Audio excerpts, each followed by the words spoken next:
జై శ్రీరామ్.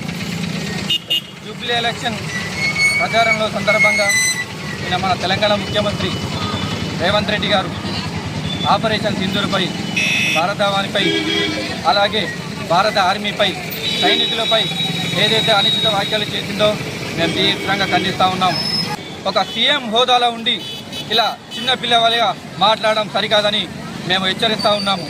ఉంటే నువ్వు తినేది తిండి అయితే ఈ భారతదేశంలో పుట్టినట్లయితే వెంటనే భారతావనికి, భారతదేశ ప్రజలకు, సైనికులకు, భారత ఆర్మీకి క్షమాపణ చెప్పాలని మా భారతీయ జనతా పార్టీ డిమాండ్ చేస్తూ ఉన్నది.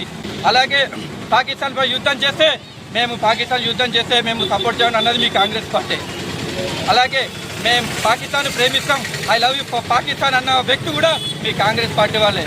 మీ ప్రధాని చెప్పుకునే, భావి ప్రధాని చెప్పుకునే రాహుల్ గాంధీ గారు చేతుల రాజ్యాంగం పట్టుకొని రాజ్యాంగాన్ని కాపాడుతాను తిరిగే వ్యక్తి బయట దేశాలు, వేరే దేశాలపై భారతదేశ ప్రజలకు ఎంతో గౌరవించే భారత రాజ్యాంగాన్ని, భారత పార్లమెంటును, భారతదేశ ప్రతిష్టను దిగదార్చే వాక్యాలు చేస్తుంది. ఇది కేవలం కాంగ్రెస్ పార్టీ యొక్క నీచ బుద్ధి అని ఇప్పుడు ప్రజలందరికీ తెలిసిపోయింది.